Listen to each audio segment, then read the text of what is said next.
Di sini saya akan mendemonstrasikan tentang budaya positif, yang mana pastinya di sekolah kita selalu menerapkan dan mengingatkan terutama kita sendiri apa itu namanya tentang budaya positif. Tujuan saya di sini bukan untuk menggurui ya, tapi berbagi pengalaman. Kalau nanti misalnya ada yang mau ditanyakan bisa. Nah, kita mulai saja. Di sini saya menjelaskan tentang disiplin positif dan nilai-nilai kebajikan universal, yang mana di sini kita menjelaskan tentang teori kontrol oleh Dr. William Webster. Di sini selanjutnya psikiater dan pendidik Dr. William Webster dalam kontrol teori yang kemudian hari berkembang dinamakan Stress Theory. Beliau meluruskan beberapa miskonsepsi tentang makna kontrol. Dia mengatakan bahwa ilusi guru adalah mengontrol murid. Nah, yang mana di sini pada dasarnya sebenarnya kita tidak dapat memaksa murid untuk membuat sesuatu hingga kalau murid tersebut ini tidak melakukannya, walaupun tampaknya guru sedang mengontrol perilaku murid. Akhirnya terjadi karena murid sedang menginginkan sedikitnya dikontrol. Saat itu bentuk kontrol dulu menjadi kebutuhan dasar yang dimiliki murid tersebut. Teori kontrol menyatakan bahwa perilaku memiliki tujuan, bahkan terhadap perilaku yang tidak disukai. Kemudian ilusi bahwa semua penguatan positif, efektif dan bermanfaat. Penguatan positif atau bujukan adalah bentuk kontrol. Jika usaha menguasai akan mengurangi suatu perilaku tertentu, adalah suatu usaha untuk mengontrol murid tersebut dalam jangka waktu tertentu. Kemungkinan murid tersebut akan menyadarinya dan mencoba untuk menolak kebutuhan kita, atau bisa jadi murid tersebut menjadi tergantung pada pendapat sang guru dan perusahaan. Selanjutnya adalah ilusi bahwa kritik dan membuat orang merasa bersalah dapat menguatkan karakter. Menggunakan kritik dan rasa bersalah untuk mengontrol murid menuju pada identitas gagal. Kenapa? Karena mereka belajar untuk merasa buruk tentang diri mereka. Mereka menentangkan dialog yang negatif. Kadangkala sulit bagi guru untuk mengidentifikasi bahwa mereka sedang melakukan perilaku ini, karena seringkali guru cukup menggunakan suara halus untuk menyampaikan pesan negatif. Kemudian ilusi bahwa orang dewasa memiliki hak untuk memaksa. Banyak orang dewasa yang percaya bahwa mereka memiliki tanggung jawab untuk membuat murid membuat hal-hal tertentu. Adapun yang dilakukan dapat diterima selama ada sebuah kemajuan berdasarkan sebuah pengumpulan kinerja. Pada saat itu pula orang dewasa menyadari bahwa perilaku memaksa tidak akan efektif jangka waktu panjang, dan sebuah hubungan perusahaan akan berujung. Selanjutnya, paradigma stimulus respon pada pendekatan kontrol stable and. Ada begini pun ya, suara saya agak sesak. Bagaimana seorang bisa berubah dari paradigma stimulus respon kepada pendekatan teori kontrol? Stephen R. Covey itu mengatakan bahwa bila kita ingin membuat kemajuan perlahan, sedikit-sedikit berubahlah sikap atau perilaku Anda. Namun, bila kita ingin memperbaiki cara-cara utama kita, maka kita perlu mengubah kerangka acuan kita.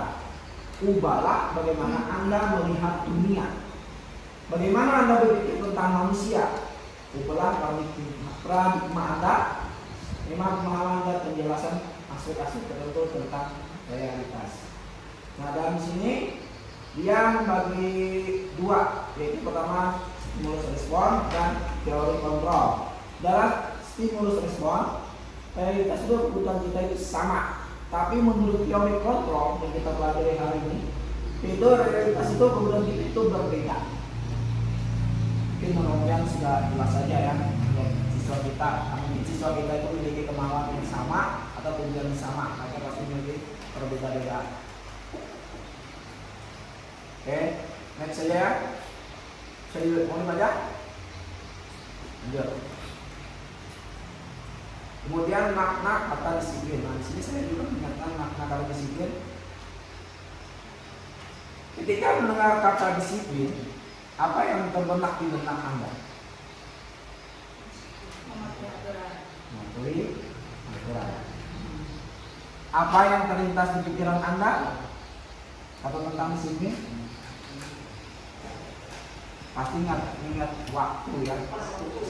Kemudian kebayangkan orang akan menyebut kata disiplin dalam tata tertib, teratur, kepatuhan pada peraturan. Kata disiplin itu juga sering dihubungkan dengan kata hukuman. Padahal itu sungguh berbeda. Karena belajar tentang disiplin positif tidak harus dengan memberi hukuman. Justru itu adalah salah satu alternatif terakhir atau kalau perlu tidak digunakan sama sekali. Sini saya banyak belajar sebenarnya tentang masalah kata-kata ini. Kenapa? Ternyata jujur saja nanti akan saya jelaskan tentang restitusi. Karena saya ini sebenarnya kalau saya amati saya ini seorang penghukum. Sebenarnya dalam penghukum itu tidak baik. Oke, kemudian dalam budaya kita makna kata disiplin itu dimaknai menjadi suatu yang dilakukan seorang pada orang lain untuk mendapatkan kepatuhan. Kita cenderung menghubungkan kata disiplin itu dengan ketidaknyamanan.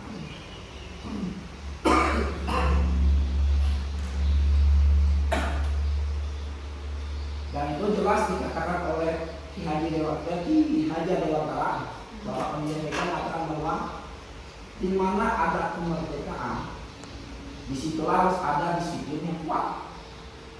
Sungguh pun disiplin itu bersifat self-disiplin, yaitu kita sendiri yang mewajibkan kita dengan sekeras-kerasnya. Tetapi itu sama saja. Sebab jika kalau kita tidak cakap melakukan self-disiplin, wajiblah penguasa lain mendisiplinkan diri kita. Dan peraturan demikian itulah harus ada di dalam suasana yang di situ ada mengatakan bahwa untuk mencapai kemerdekaan atau dalam konteks pendidikan kita saat ini, untuk menjadi murid yang merdeka, syarat utamanya adalah harus ada disiplin yang kuat. Disiplin yang dimaksud adalah disiplin diri yang memiliki motivasi internal. Jika kita tidak memiliki motivasi internal, maka kita memerlukan pihak lain untuk mendisiplinkan kita apa motivasi eksternal, karena berasal dari luar bukan dari dalam diri kita sendiri. Untuk dipahami kan dari perkataan Bapak pendidikan kita ini. Adapun definisi kata mereka menurut kajian dalam antara itu adalah mardika iku jadwalnya nora anu pasing pamrih ing unggah uang kuasa amrih riyangka. Merdeka itu artinya tidak hanya terlepas dari perintah, akan tetapi juga cakap buat pemerintah diri sendiri. Pemikiran Biada Dewan ini sejalan dengan pandangan Biada Mansur dalam bukunya Film School Disiplin. Biada mengatakan bahwa arti kata disiplin berasal dari kata disiplin yang artinya belajar. Kata disiplin juga berasal dari kata yang sama dengan disiplin atau murid atau pengikut. Untuk menjadi seorang murid atau pengikut, seorang harus paham betul alasan mengapa mereka mengikuti suatu aliran atau ajaran tertentu, sehingga motivasi yang terbangun adalah motivasi intrinsik, artinya motivasi dari dalam, bukan ekstrinsik dari luar. Dia juga mengatakan bahwa arti asli kata disiplin ini juga berkonotasi dengan disiplin diri dari Socrates dan Plato. Disiplin ini dapat membuat seorang menggali potensi juga pada segala hujan seperti yang lebih benar dengan kata lain. Disiplin diri juga perlu dipelajari untuk kita memperoleh bagaimana menguasai diri ini tindakan yang lebih pada diri kita.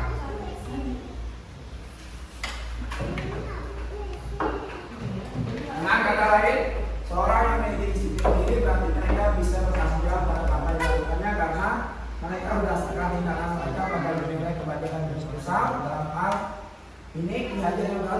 mengatakan bahwa pertanggungjawaban atau adalah suatu selalu menjadi sisiannya hak atau kewajiban dari seorang yang merupakan kuasa atau pimpinan dalam umumnya. Adapun artinya adalah orang tadi harus bertanggung jawab dirinya serta perilaku dirinya sebagai hak dan kewajiban.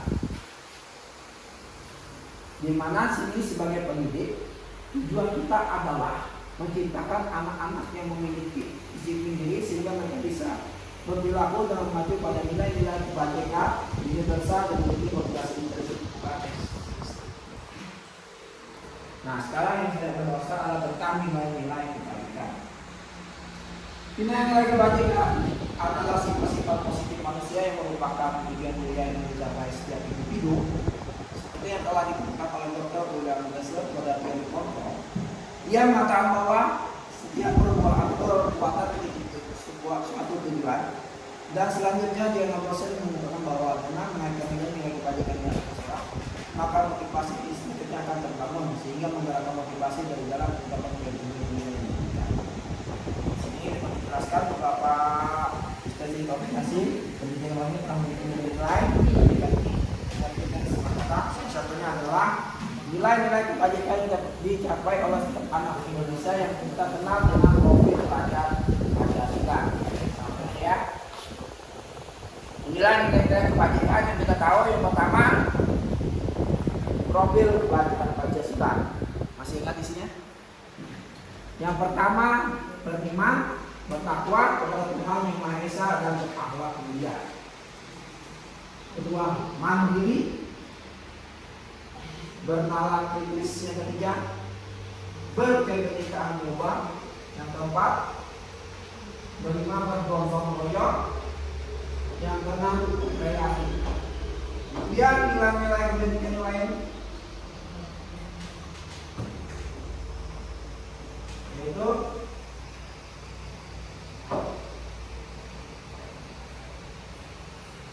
Able Primaries Program, yaitu Singapura yang mana harus dikatakan yaitu toleransi, rasa hormat, identitas, mandiri, menghargai dan antusias. Kemudian empati, pengetahuan, kreativitas, kerjasama, percaya diri, dan komitmen. Kemudian ada 9 pilar karakter yang ada di kebijakan yang lainnya, yaitu pertama cinta Tuhan dan segenap ciptaannya.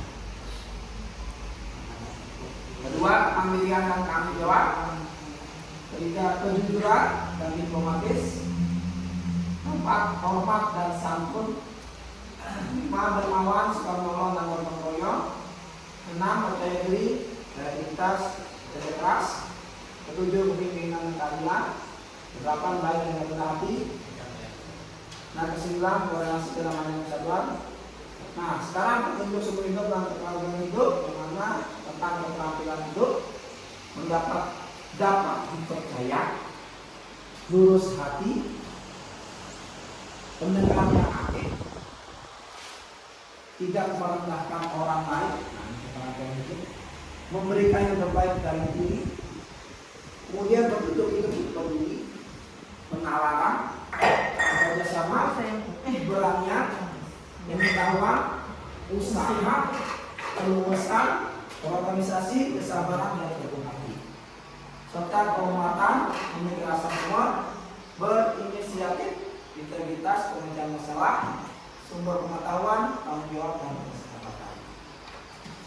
Kemudian nilai kebajikan yang lain yaitu sacred and celestial values, di mana ada empati, suara hati, kontrol diri, rasa hormat, kebaikan, toleransi dan keadilan. Lalu ada nilai kebajikan berikutnya ada Virtuous Project. Nah, di sini ada peduli, rajin, integritas, rasa hormat, sampai gotong royong, rendah hati, mengerti dan pengertian. Mudah-mudahan nilai kebajikan ini ada di diri kita semua ya. Oke, ini slide yang pertama. Saya lanjutkan Yang kedua yaitu tentang teori, motivasi, hukuman, penghargaan dan restitusi. Nah di sini ini yang sering kita terjadi di lingkungan kita. Yang pertama, 3 motivasi perilaku manusia. Itu dalam bukunya Dialogos nyata ada 3 motivasi perilaku manusia. Yang pertama yaitu untuk menghindari ketidaknyamanan atau hukuman. Itu adalah tingkat terendah dari motivasi perilaku manusia. Biasanya orang yang bermotivasi perilakunya untuk menghindari hukuman atau ketidaknyamanan akan bertanya, apa yang akan terjadi apabila saya tidak melakukannya? Berarti kita sering melakukannya. Sebenarnya mereka sedang menghindari permasalahan yang mungkin muncul dan berpengaruh pada secara fisik, psikologis maupun tidak kebutuhannya mereka. Jika mereka tidak melakukan tindakan tersebut, motivasi ini bersifat eksternal. Kedua, untuk mendapatkan imbalan atau penghargaan dari orang lain. Oke, bisa dibaca sini ya. Dan yang ketiga, untuk menjadi orang yang mereka inginkan dan menghargai diri sendiri dengan dunia yang mereka percaya. Oke, kemudian kita berada di poin ketiga ini. Nah, apa itu hukuman, konsekuensi dan restitusi? Dalam menjalankan peraturan atau keyakinan kelas dan sekolah, bila mana ada suatu pelanggaran, tentunya sesuatu harus terjadi. Untuk itu, kita perlu meninjau ulang tingkatan penegakan peraturan atau keyakinan kelas di sekolah atau kelas kita selama ini. Tindakan dalam suatu pelanggaran pada umumnya membentuk hukuman atau konsekuensi. Dalam kekerasan ini akan dikenakan program positif yang dinamakan restitusi. Saya jelaskan dulu. Restitusi adalah proses menciptakan kondisi bagi murid untuk memperbaiki kesalahan mereka sehingga mereka bisa kembali pada kelompok mereka dengan karakter yang lebih kuat. Restitusi juga merupakan proses kolaboratif yang mengajarkan murid untuk mencari solusi untuk masalah mereka dan membantu murid berpikir tentang orang seperti apa yang mereka inginkan dan bagaimana mereka harus memperlakukan orang lain. Sebelum kita membahas lebih mendalam tentang penetapan restitusi, kita perlu bertanya dahulu, adakah perbedaan antara hukuman dan konsekuensi bila sama? Di mana kesamaannya? Bila tidak, apa perbedaannya? Nah, di sini akan diberikan suatu gambaran perbedaan antara hukuman, konsekuensi, dan restitusi itu sendiri. Bila kita melihat bagian bawah ini, nah kita tanpa tambahan kata positif di belakangnya situasi merupakan identitas sukses dan hukuman merupakan identitas gagal. Saya merasa sendiri selama belajar ini kena. Nah, ini ya. Dikatakan ini kita gagal, itu sesuatu yang menyakitkan harus terjadi. Kalau konsekuensi itu sesuatu harus terjadi. Kalau misalnya aturan sekolah kan, kalau misalnya tidak memakai sepatu hitam, ini misalnya ya, atau tidak menggunakan topi saat upacara bendera, maka konsekuensinya harus bikin kurang ajar. Nah, kalau hukuman ini pasti menyakitkan. Kata-kata kita mesti pak. Kamu lagi kebiasaan lagi. Kalau konsekuensi ini kan memang terjadi ya. Nah, tapi kalau restitusi ini merupakan pilihan. Misalnya kita cari solusi kepada mereka. Kenapa kamu tidak bawa misalnya kita tanya dulu kan, kita cari dulu. Misalnya ada yang bisa tertinggal. Nah, kalau nanti apa caranya supaya tidak tertinggal lagi? Biar mereka lagi. Kalau mereka agak bingung pikirkannya, kita beri bayangan. Kita. Itulah restitusi, bedanya hukuman, konsekuensi, restitusi. Ada juga contoh lain, sistem akan berjalan bila murid tidak takut. Sistem tidak akan berjalan bila murid tidak takut. Misalnya sudah dihukum tiap hari, anak murid biasa aja mungkin ya. Kalau konsekuensinya menurut kamu monitoring dan supervisi terus terguru. Nah, kalau restitusi, murid belajar bertanggung jawab untuk perilakunya. Oh, yang saya melakukan misalnya kita menggunakan sepatu, misalnya saat kamu kita tegur, gimana solusinya supaya kamu tidak menggunakan tidak harus menggunakan sepatu.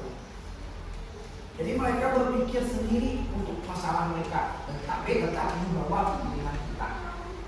Ini kita semua itu mencapai konsekuensi netral, karena intinya konsekuensi ini kebanyakan mereka bisa membuktikan, tapi ini cuma menegakkan aturan aja. Kalau restitusi kita mencari jalan keluar dengan mereka sendiri memikirkan. Kemudian ada juga yang lain. Ini kata-katanya. Awas kalau dilakukan kalian, nanti awas kamu. Nah, pasti kata-kata kita apa? Tinggi dan kalau konsekuensi, lakukan apa yang saya katakan. Kita akan ingin mengontrol diri mereka sendiri. Apa? Kita akan mengontrol mereka sendiri. Kalau restitusi, apakah hal ini yang sesungguhnya ingin kamu lakukan? Kita memberi bayangan kepada mereka. Apa memang mau kamu menjadi kayak gini? Atau gimana? Makanya ini seringnya yang buat saya sering kepikiran kalau ternyata salah ini saya salah. Karena saya sering buat ini. Sebenarnya ini ya gimana ya? Mungkin kebanyakan di Teton memang lagu lama saja. Tapi kalau kita sudah mulai belajar ke sini, saya mulai sadar ternyata ini kita selalu banyak melakukan kesalahan. Tapi kalau kamu sadar, yaitu kata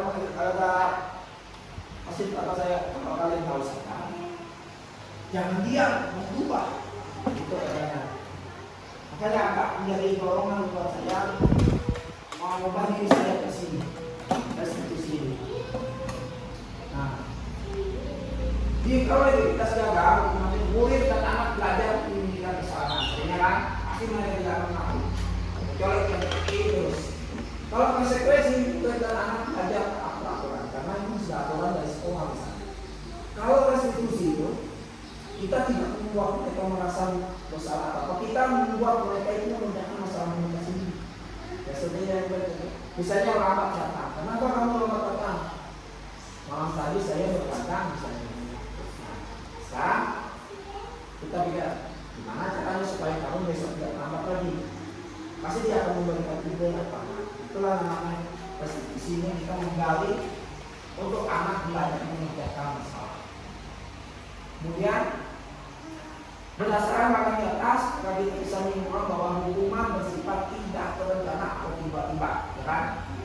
Anak boleh tidak tahu apa yang terjadi dan tidak terlibatkan. Hukuman bersifat satu arah dari pihak guru dan mereka. Dan murid boleh menerima suatu hukuman atau memperoleh suatu kesempatan atau kemarahan tidak buruk, baik sebelum bersebutnya. Hukuman yang bisa berupa fisik maupun psikis. Murid anak bisa memperoleh suatu perbuatan atau kata-kata. Nah ini sering terjadi kalau dalam hukum. Kemudian setelah disebut konsekuensi, ada suatu rencana, ada sudah disepakati, yang sudah kita lakukan kita. Kemudian, nah sekarang saya jelaskan tentang dihukum oleh pengadilan. Ini juga seringnya kebanyakan kesalahan saya sendiri menyadari sendiri. Saat kita beberapa kali menjanjikan hadiah kepada anak-anak agar berperilaku bertanggung jawab kepada seorang murid, agar mempelajari sesuatu yang baru, atau kepada seorang karyawan atau pekerja yang berkualitas, kita sudah berasumsi mereka tidak dapat melakukannya,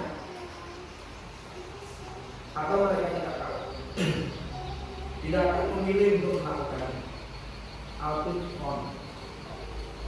Kemana dalam dunia yang menyebabkan baik penghargaan ataupun hukuman adalah cara mengontrol perilaku seorang yang menghancurkan posisi keselamatan yang sesungguhnya menurut orang supaya dia dengan kalian sendiri adalah penghargaan sesungguhnya.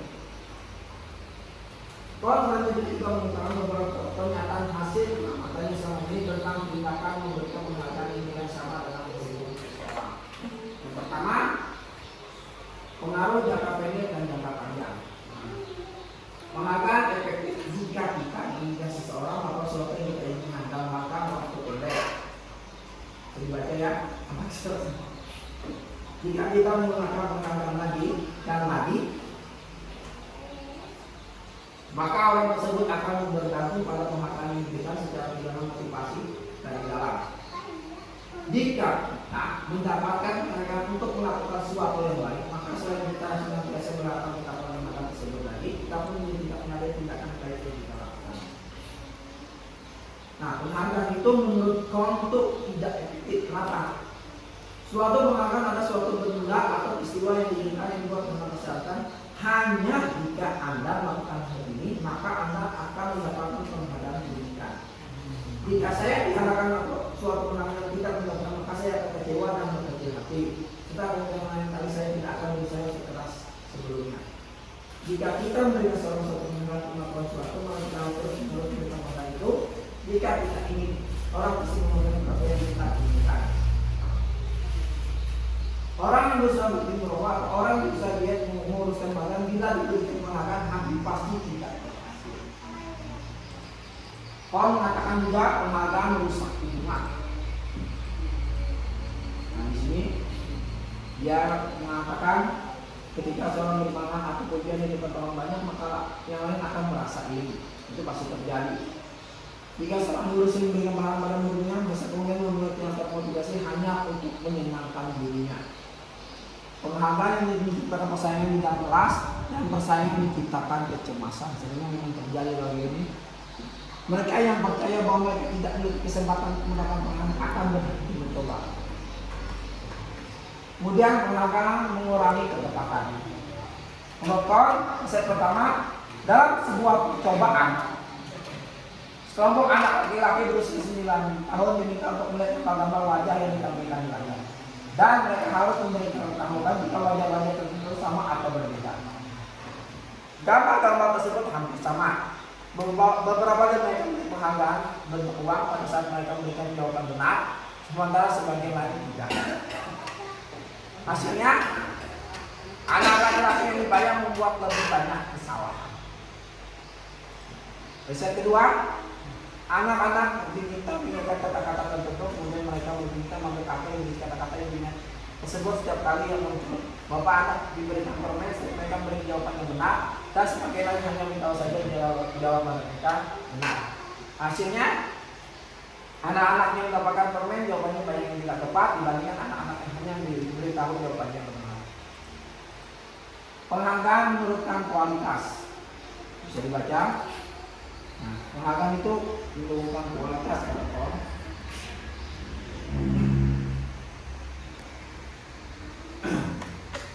Yang mana di sini dijelaskan yaitu Muhammad adalah sekelompok kerja praktis di surat kabar. Mereka sedang belajar menulis kesobat tentang sumber terutama. Waktu masa tersebut mampu berjalan cepat, kemudian ada beberapa masukan yang dalam tersebut yang mereka mampu menjelaskan. Dan setelah berapa lama anak-anak itu dengan berkembang hingga akhirnya disebut pembentukan kualitas. Kemudian penghargaan mematikan kreativitas. Ini bisa dibaca.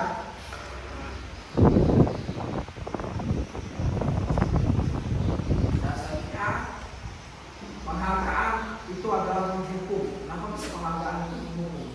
Ternyata penghargaan mereka tidak mendapatkan penghargaan. Mereka yang tidak mendapatkan penghargaan misalnya dari sisi teknik, mereka yang mendapatkan yang kedua akan merasa paling menghukum. Pasti hal yang akan terjadi.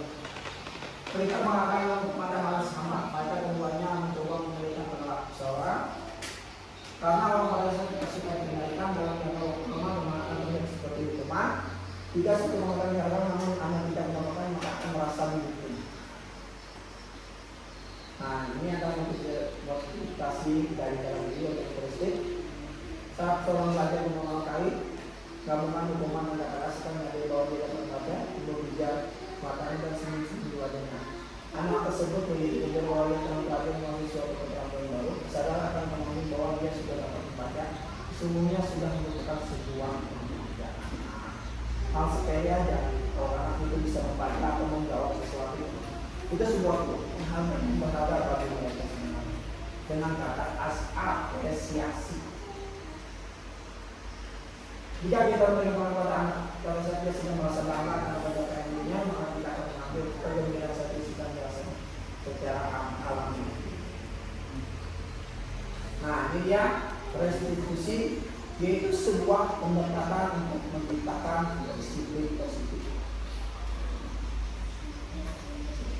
Restitusi adalah proses menciptakan kondisi bagi murid untuk memperbaiki kesalahan mereka sehingga mereka bisa kembali pada kelompoknya dengan karakter yang lebih kuat. Restitusi juga adalah proses kolaborasi yang mengajarkan murid untuk mencari solusi untuk masalah dan membantu murid untuk mengetahui seperti apa yang mereka inginkan dan bagaimana mereka harus memperlakukan orang lain. Restitusi membantu murid menjadi lebih individual, disiplin positif, dan memulihkan dirinya setelah berbuat salah. Melalui restitusi, ketika murid berusaha berbuat salah, guru akan menanggapi cara yang memungkinkan murid untuk membuat evaluasi tentang apa yang baru mereka lakukan untuk memperbaiki kesalahan mereka dan mendapatkan kesempatan. Ada peluang luar biasa bagi murid untuk bertumbuh ketika mereka melakukan kesalahan. Bukankah pada akhirnya bila cara kita belajar, murid-murid perlu bertanggung jawab atas perilaku yang mereka pilih. Di bawah ini kita restitusi mendekatkan dalam program disiplin lain. Yang pertama, restitusi itu bukan untuk menembus kesalahan, namun untuk belajar dari kesalahan. Jelas saja kan? Karena restitusi ini untuk menembus kesalahan yang mereka buat. Kayak kata saya tadi, kenapa mereka misalnya contohnya dia terlambat datang. Yang kita takut kamu ini terlambat terus ya. Nah, jangan kita bilang kenapa nak kamu terlambat. Kita gali dulu informasinya. Setelah kita gali, baru kita gimana solusinya biar kamu nggak terlambat lagi. Pasti mereka akan menemukan. Karena anak itu lebih fokus tentang membuat perbaikan. Ya. Kemudian, ini kita lihat lanjutannya.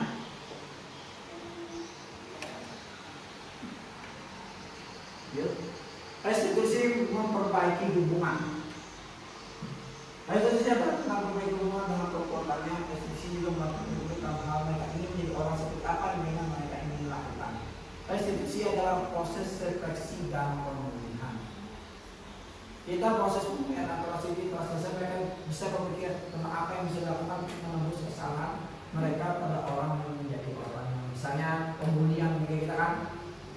Kita jelaskan aja pembulian itu salah. Nah kita juga pernah melakukan salah. Tapi gimana cara solusinya agar tidak terjadi lagi? Pasti mereka jangan gini kamu nih suka aja mau kita namanya kan otomatis itu pikir wah anak itu lagi. Nah ini mereka akan mencari pendendam ya. Restitusi adalah tawaran bukan paksaan. Dan restitusi ini kita tidak memaksa mereka, tapi kita memberi solusi atau tawaran. Gimana solusinya agar masalah kami itu selesai. Kemudian restitusi untuk melihat ke dalam diri. Nah, maksudnya ini restitusi ini karena tidak keselarasan antara tindakan murid membuat salah dan yang tentang orang siapa yang mereka lakukan untuk mendidik proses pemulihan diri disebut dengan mata mereka. Nah, pertanyaannya ini aja. Kamu ingin menjadi seperti apa? Kemudian kamu akan terlihat seperti apa? Apa yang kamu percaya tentang bagaimana orang harus melakukan orang lain? Selanjutnya dan selanjutnya. Oke. Dan di sini dalam restitusi itu kita tidak ingin menciptakan rasa bersalah pada diri anak dan makanya seperti ini. Kalau guru melihat rasa bersalah di dalam maka guru harus mencoba mengatakan tidak apa-apa kok membuat salah. Ketika mau sudah dibimbing dari bahasa orang sudah kita dulu kita menentukannya teman-temannya berapa sih hal itu terjadi di dalam orang di mana dia berada di mana kemudian kita akan melakukan. Di sini juga restitusi mencari kebutuhan dasar dan dasar tindakan. Bisa dibaca.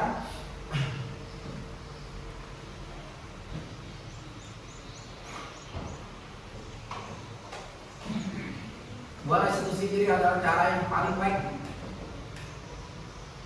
Nah, 3 tahap evaluasi.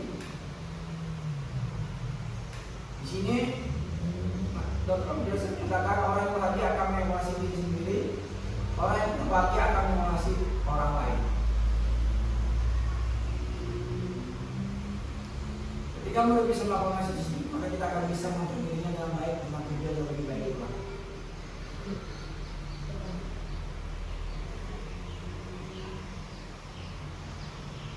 Restitusi fokus pada karakter bukan tindakan.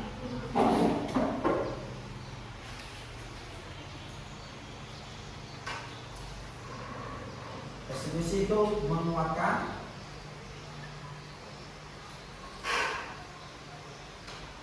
restitusi fokus pada solusi.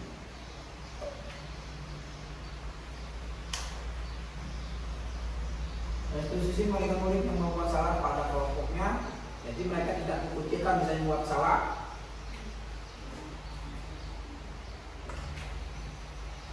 Jadi anak-anak yang nakal kalau bisa kita lakukan restitusi ini, mereka akan menjadi kelompoknya dengan posisi akan lebih karakter yang lebih kuat. Terima kasih. Oke. Ya, terima kasih. Itulah pemaparan yang bisa saya berikan dari hasil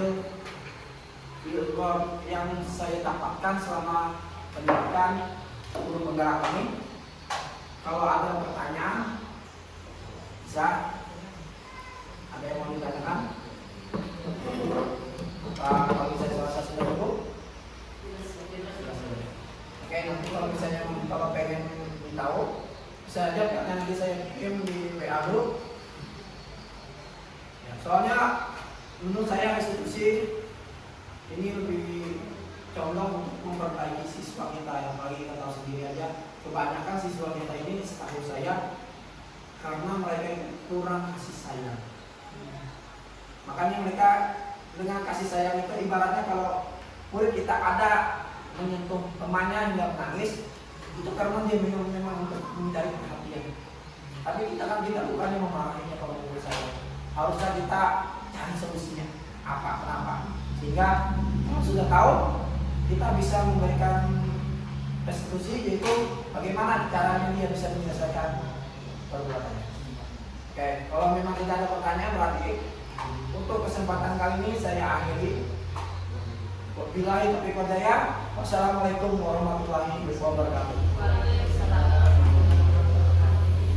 Terima kasih.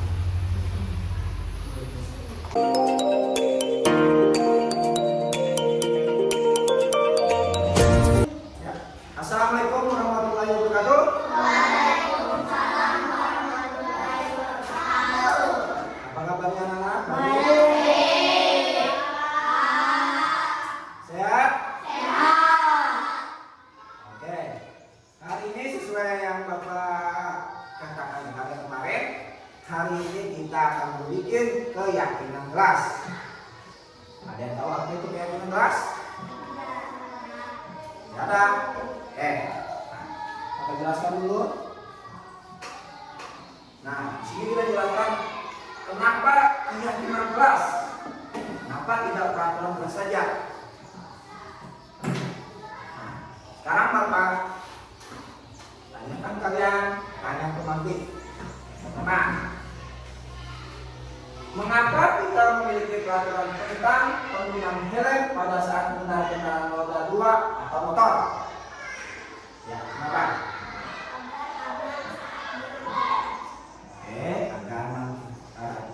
Ada lagi yang lain? Agar selamat. Ada lagi yang lain? Nah, kata si salah satu apa? Aman, aman. Nah, kata si anak selamat ya. Nah, memang betul, keduanya betul. Cuma kata-katanya beda. Intinya adalah demi keselamatan. Sekarang pertanyaan tentang kedua. Mengapa kita memiliki peraturan tentang penggunaan masker dan mencuci tangan setiap saat? Kenapa? Ya? Agar tidak sakit. Ada lagi yang lain? Ya. Kesehatan dan keamanan. Kesehatan dan keamanan. Coba kita cek. Ya, kesehatan atau keselamatan, betul. Kalau kata si Atika tadi katanya agar apa? Tidak sakit, betul, betul. Tidak salah, ya. Oke. Anak-anak, hari ini kita akan coba membuat keyakinan kelas, yang mana nanti adalah keyakinan kelasnya itu menurut pendapat kalian. Kira-kira yang mana ya? Nanti ada, tapi Bapak jelaskan dulu. Ada beberapa poin yang Bapak jelaskan. Nah, yang pertama, nilai-nilai ini contohnya ya. Ini yang tadi bahwa kenapa kita harus pakai nilai dalam nilai keselamatan. Itu nilai keselamatan itulah yang disebut dengan keyakinan. Ya enggak? Kalau kalian nggak pengen, kalian merasa oh saya nggak selamat nih kalau misalnya jatuh, kayak kalian gunakan. Kemudian, nah, oleh karena itu dengan keyakinan kelas itu makanya kita akan bergerak. Dengan keyakinan kelas itu kita akan bisa diterapkan di kelas ini. Makanya itu kalian akan mendengarkan dan memahami arti sesungguhnya tentang peraturan-peraturan yang diberikan. Kemudian apa nilai-nilai kebajikan yang tentang peraturan tersebut, dan hingga hanya sekedar mengikuti berbagai peraturan mengenai tanpa memenuhi tujuan yang mulia. Oke. Selanjutnya kita akan meninjau bagian apa saja yang bisa dilakukan agar dapat menentukan keyakinan suatu sekolah ataupun keyakinan kelas pada lanjutan selanjutnya. Nah, ini tahap kita akan menggunakannya nih. Sekarang Bapak kira-kira nanti akan Bapak tunjukkan ke kalian. Ini dia. Ini contoh salah satu program kebajikan. Nah, yang pertama, jika kalian minjam barang, kemudian barang itu kalian harus kembalikan barang ke tempatannya. Menurut kalian jawabannya apa? Itu termasuk apa? Oke, Hero. Bertanggung jawab. Betul kalian? Oh iya. Nah, tapi artinya harus bertanggung jawab. Oke. Yang kedua, dilarang mengganggu orang lain. Oke, Pak. Iya. Kalau dilarang mengganggu orang itu, kalau misalnya orang itu lagi nggak enak, kalian ganggu, itu kan namanya tidak menghormati ya. Nah, berarti jawabannya saling menghormati. Oke. Sekarang jawabannya pertanyaan yang ketiga. Hadir di sekolah 15 menit sebelum pembelajaran mulai. Oke, Selsi.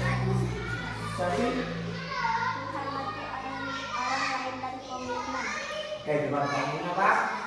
Dia menghormati lain dan komitmen, ya. Kita menghormati kita aja pengen dihormati. Gimana bentuk cara menghormatinya?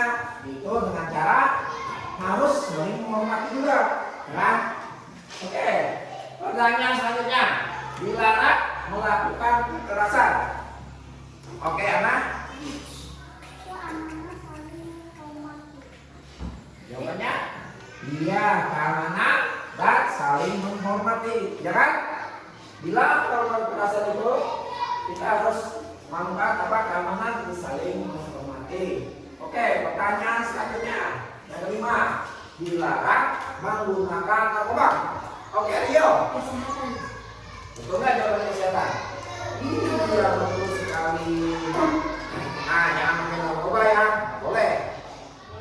Karena narkoba itu adalah merupakan perusahaan kesehatan. Selanjutnya, bergantian atau menunggu giliran. Ya, jadi nomor 6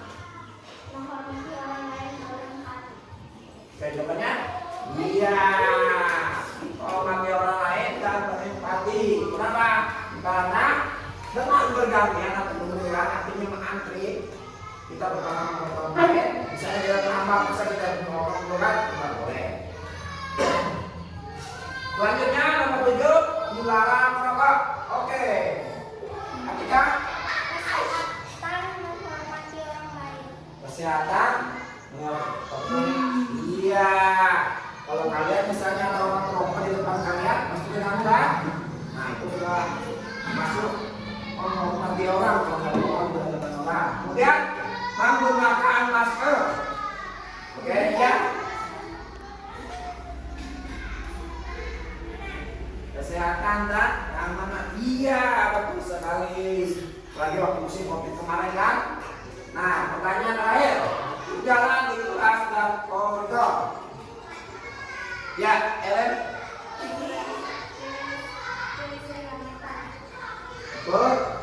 Iya bagus sekali. Ya. Oke. Nah, inilah contoh pertanyaan. Contoh pertanyaan. Jadi kalian boleh, boleh. Tapi kalian juga nanti membuat apakah yang kalian akan bikin terserah aja. Yang mana nanti kalian Bapak persilakan untuk mencurahkan pendapat kalian tentang peraturan yang perlu disepakati di sekolah ini. Dan seperti contoh-contoh tadi kan, misalnya kalian, wah kita lihat di kelas kita ini kotor seringnya, terus gimana caranya? Nah, itu boleh. Kemudian nanti kalian tulis di statement ini, tulis namanya. Setelah itu tempelkan di sini. Boleh berapa banyak, berapa Pak? Terserah. Kalau misalnya mau 1, boleh 1. Atau pengen 10, boleh. Ya. Jadi nanti anak-anak Bapak persilakan untuk apa? Menulis tentang curahan hati kalian tentang peraturan yang perlu disepakati di sekolah ini. Kemudian akan kita tempel sini. Nanti kita akan mencatat semua masukan-masukan kalian. Nah setelah itu nanti kita akan susun keyakinan kelas kita sesuai prosedur pembentukan keyakinan sekolah kita. Dan kita akan coba rangkum kata-katanya menjadi lebih baik lagi. Ya, oke, silakan. Mau warna apa? Apa?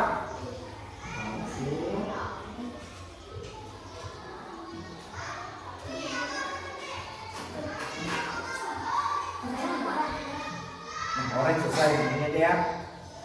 Oke, jangan lupa tulis namanya. Kalau sudah selesai, nanti yang perempuan bakal minta pin aja. Jauh nggak bisa.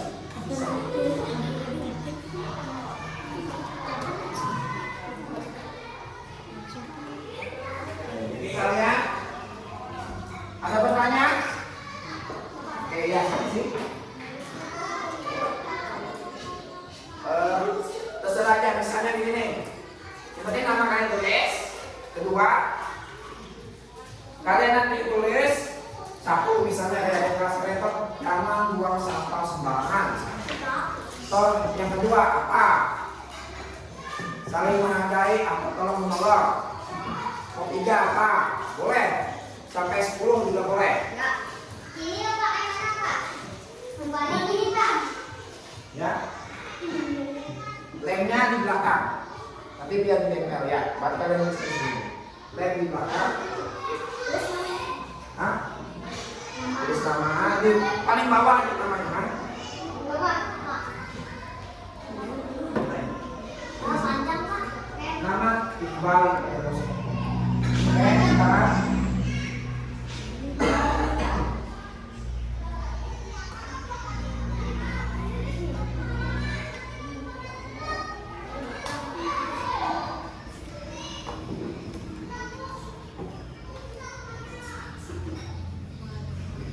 jadi kalian kalian bikin. Kalian kan namanya warga kelas ini ya. Nah, kalian lihat aja, misalnya kalian seperti apa, sekolah kelasnya di mana. Intinya adalah curahan hati kalian. Apa yang perlu kita sepakati? Ya. Sudah langsung nempel. Nempel sebelah sini ya.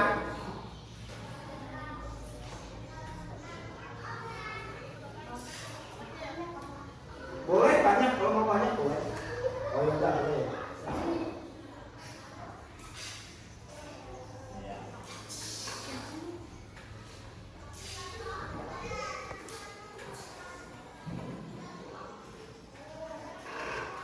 Kalau bisa itu makin banyak makin bagus.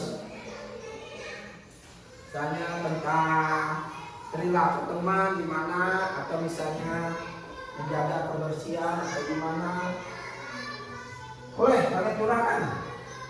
Isi hati kalian dalam kelas ini menjadi suatu aturan. Kalau sudah, boleh di bawahnya ya. Atau sampingnya.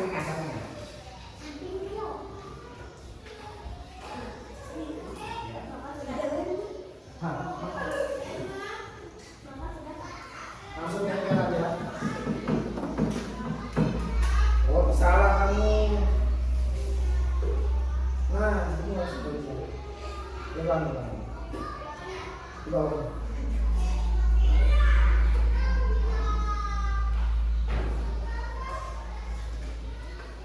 Oke, kalau sudah.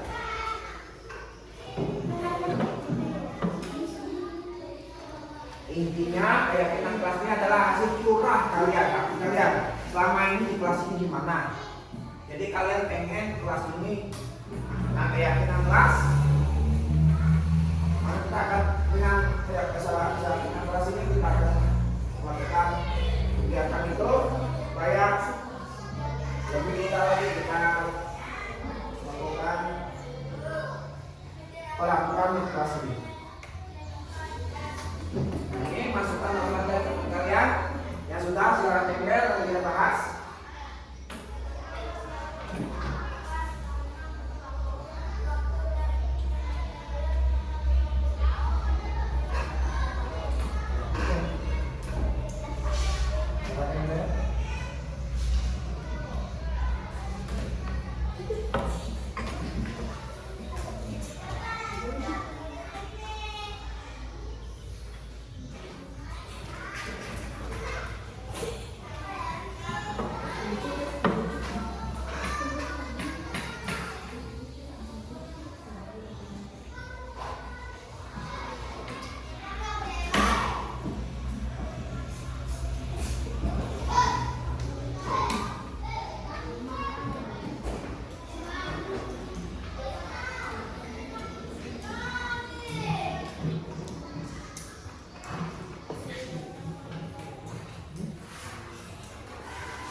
Bisa ya, di belakang.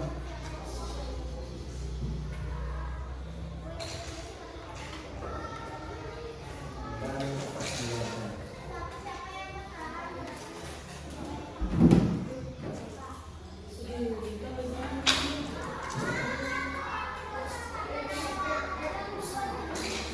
ya, masuk ini aja.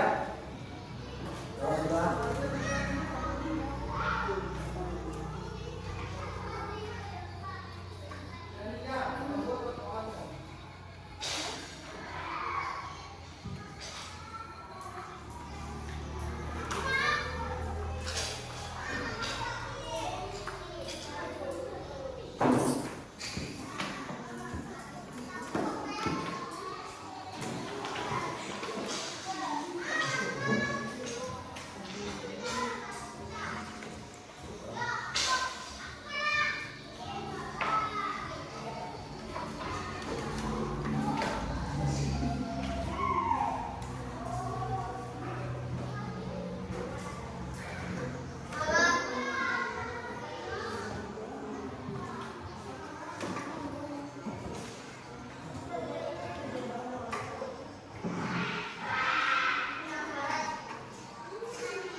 Ya.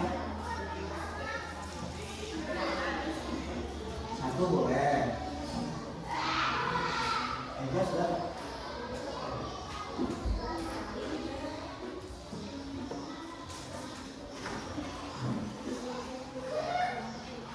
Apa ini? Baru.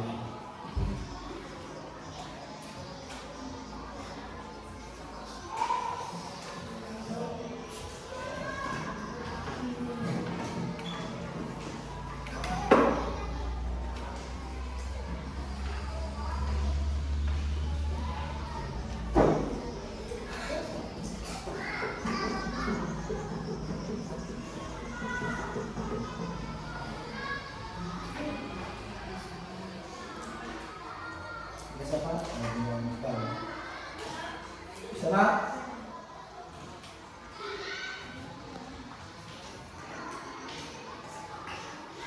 Jangan kamu berpikir keras.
kita tinjau dulu. Yang pertama, punya Sakhairudi menjaga kebersihan lingkungan. Punya Ega ini dilarang melakukan kekerasan, keamanan, saling menghormati. Intinya berarti saling menghormati.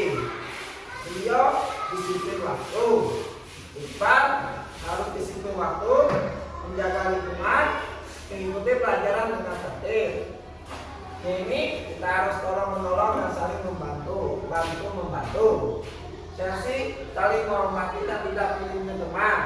Harus piket bila tidak kelas akan kotor. Eren datang tepat waktu, melaksanakan piket. Kemudian Sapana saling menghormati, dilarang melakukan kekerasan, dilarang mengganggu orang lain. Dan yang keempat, bertanggung jawab. Ia mengapresiasi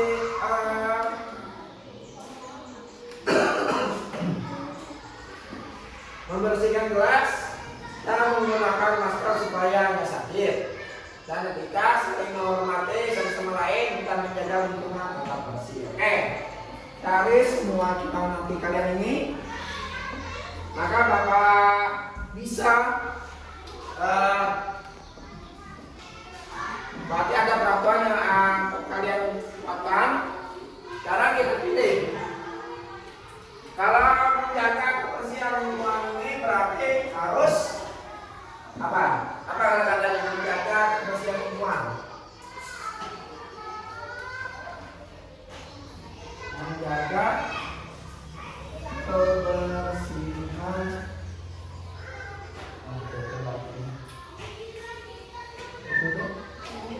Ya.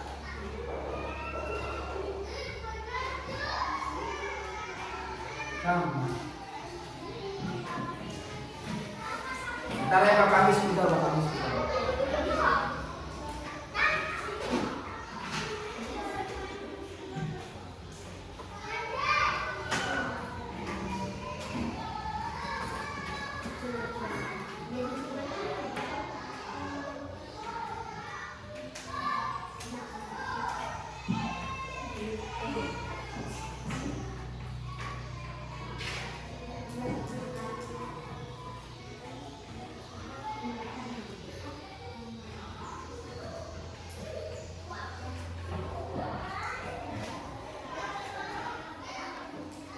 Ini dia yang pertama.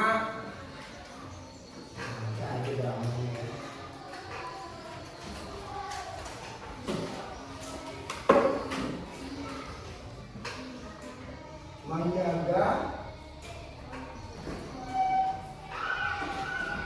kebersihan lingkungan.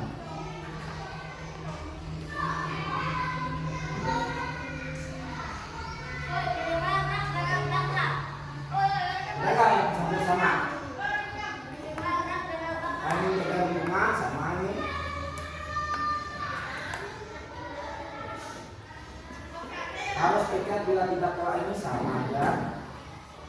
Laksanakan piket.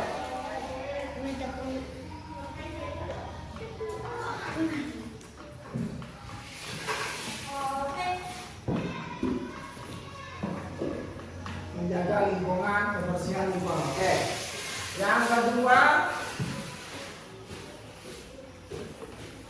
dilarang melakukan kekerasan. Berarti saling menghormati ya. Saling menghormati. Kenapa harus saling menghormati? Karena di sini ada kata-katanya. Dilarang melakukan kekerasan, keamanan, dan saling menghormati. Kemudian di sini ada juga saling membantu ya, sama aja. Menghargai dan memilih. Nah, dilarang melakukan kekerasan dan saling menghormati. Saling menghormati satu kata, saling menghormati. Kemudian ada nggak yang ketiganya? Nah, disiplin waktu boleh. Berarti disiplin waktu. Nah, di sini juga disiplin waktu. Kemudian yang keempat, ini habis. Mengikuti pelajaran dengan praktik.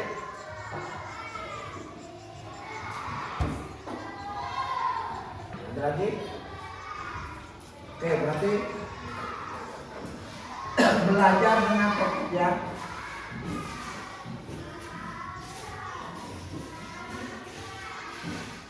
Oke. Yang kelima, nih kalau Bapak baca di sini harus tiket bila tidak kelas komputer batik. Kalau harus tiket itu berarti itu sebutannya apa? Ya, pelaksana tiket itu berarti apa? Bertanggung jawab. Apapun kerjanya, tapi bertanggung jawab. Nah, berarti ada 5 poin keyakinan kita.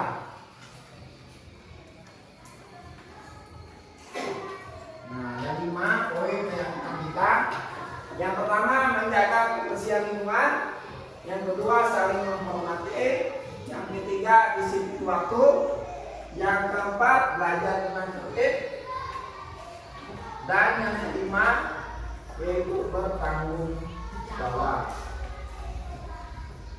Nah, tapi kata-katanya masih masih kurang pas kan? Sekarang kita paskan menjadi apa? Kalimat ini menjadi suatu keyakinan.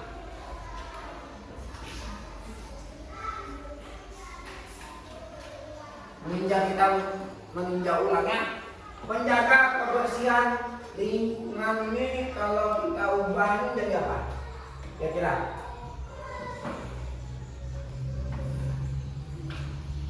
Jadi kata yang mudah ingat. Apa? Gotong ayo. Jagalah. Iya, jagalah kebersihan.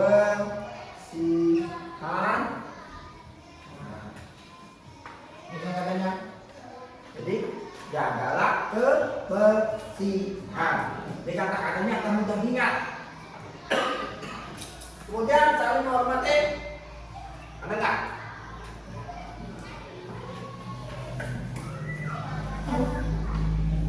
Kata-katanya.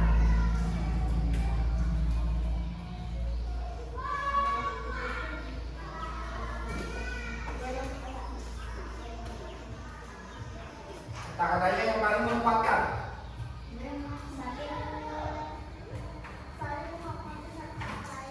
Oke, boleh. Saling hormat dan menghormati. Disiplin waktu, ada nggak? Pak? Waktu pas, setuju? Berarti tepat waktu. Berarti tepat waktu. Berarti juga pelajaran juga harus tepat waktu. Masuk dan keluarnya. Itu juga kalian. Datangnya juga harus tepat dan pulangnya juga harus tepat. Belajar dengan tertib. Apa? Apa?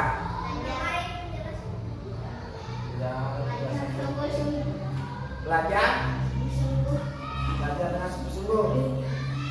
Lagi? Belajar dengan tertib. Sama. Pay by TM card. Ya. It's planned to begin in 4 minutes. Berarti ini aja langsung aja ya. Belajar dengan Saatnya jam 2 dimulai. mulai tanggung jawab. It's planned to begin in 4 minutes.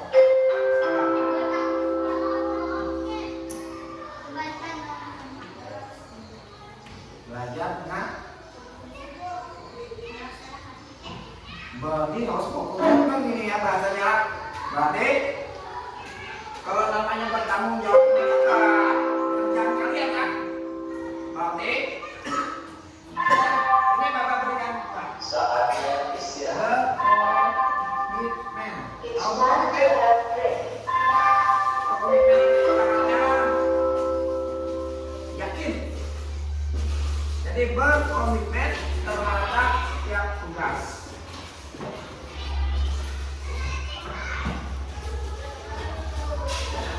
Nah, berkomitmen terhadap setiap tugas. Nah, ini yang apa? Pembagian keyakinan kelas yang kita sepakati. Setuju? Ada yang mendapat lain? Yakin? Lepas? Oke, berarti di sini ada tempat tulis. Keyakinan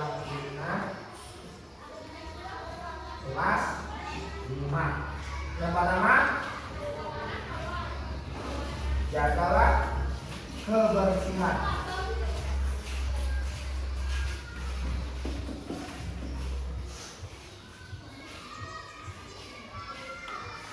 Yang kedua, saling hormat menghormati.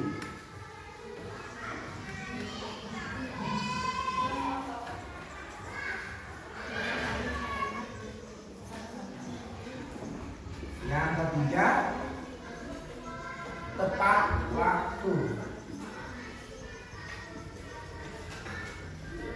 Yang keempat, belajar dengan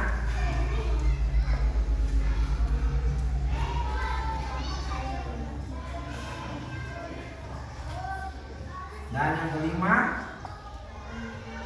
berkomitmen.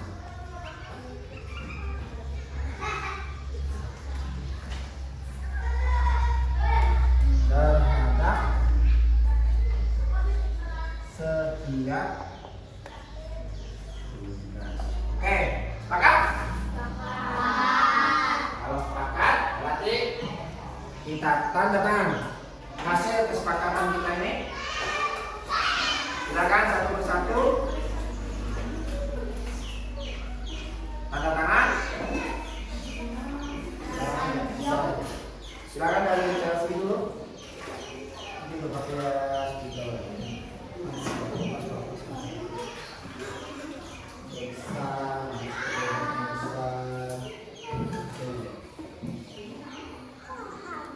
Tulis nama. Enggak. Tulis nama dulu. Masuk nggak usah langsung namanya aja, langsung nggak usah pakai tulis nama. Di atasnya bawah tangan, Chelsea tanda tangan di atas. Di atas. Gak bisa ya? Gak bisa dong.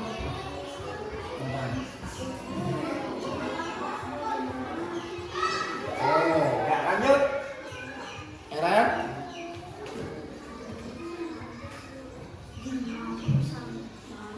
Jadi ini adalah hasil kesepakatan kita.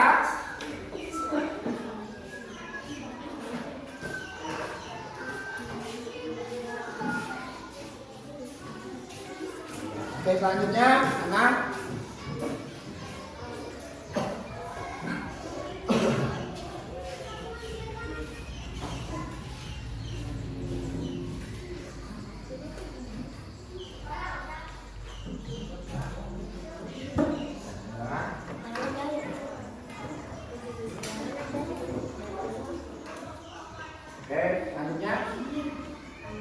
Denny.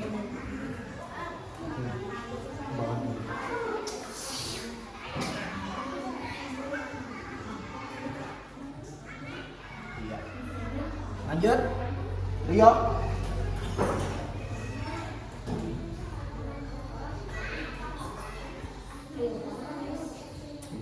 Di bawah sini.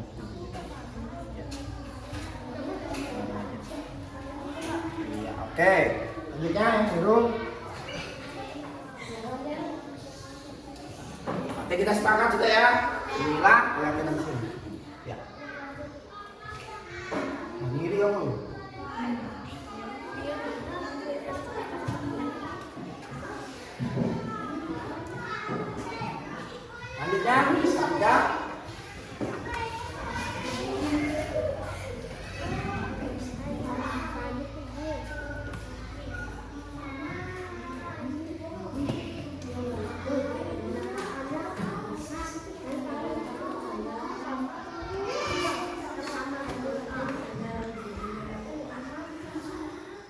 Oke.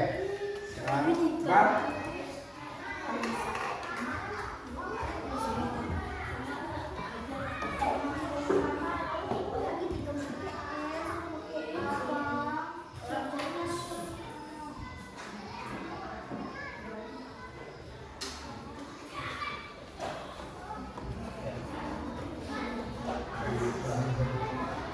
Ya, oke. Tentunya lihat. Ini dia ada kosong.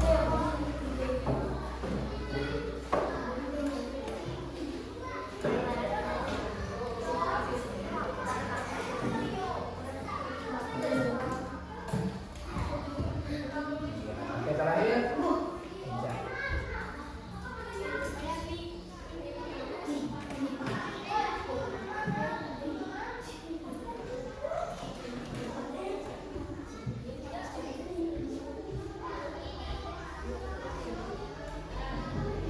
Oke, nah ini adalah hasil keyakinan kelas kita yang mana akan kita laksanakan pada tahun ajaran ini, ya. Nah, selanjutnya kita akan melakukan penguatan terhadap pendalaman keyakinan kelas kita ini, yaitu kegiatan tampak dan tidak tampak.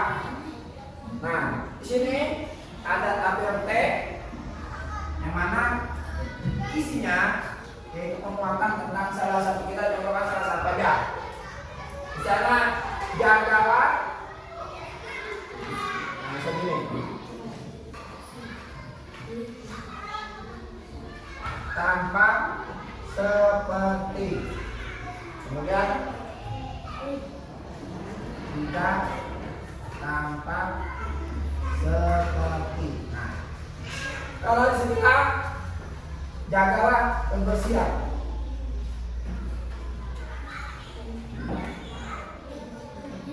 Jadi lawannya dari jagalah kebersihannya apa? Kotor, berarti apa?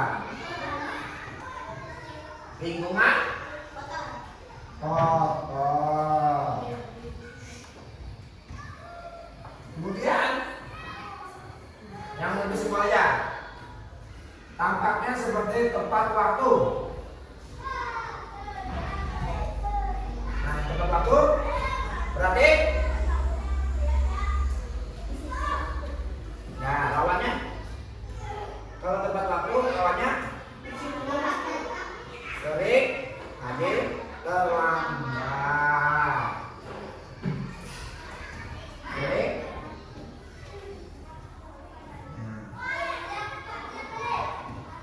Berarti ini yang akan kita gunakan dalam pendalaman kegiatan keyakinan kelas kita, ya. Paham? Nah, sekarang dalam tabel Y itu bagian tampak seperti kita. Dalam tabel Y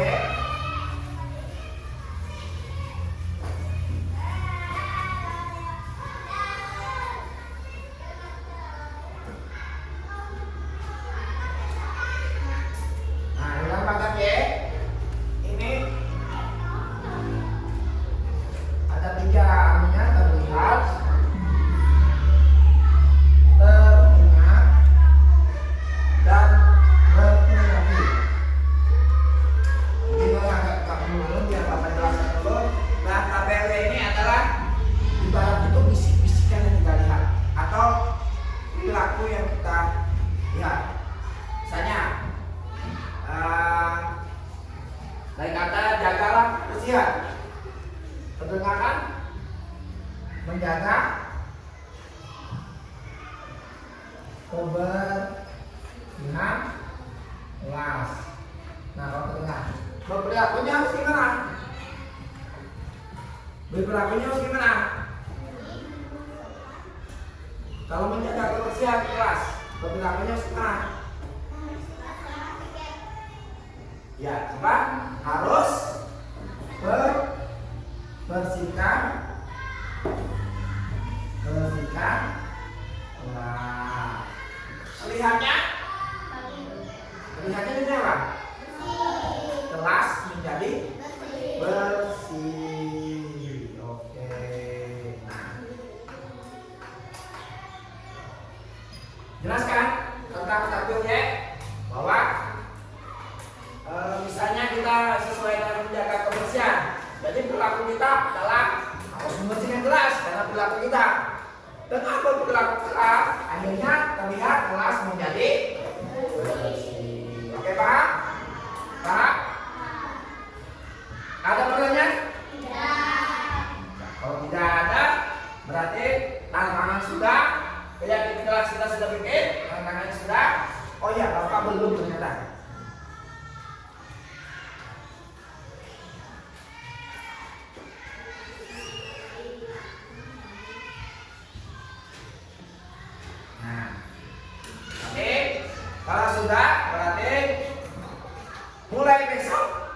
keyakinan kelas ini akan kita terapkan.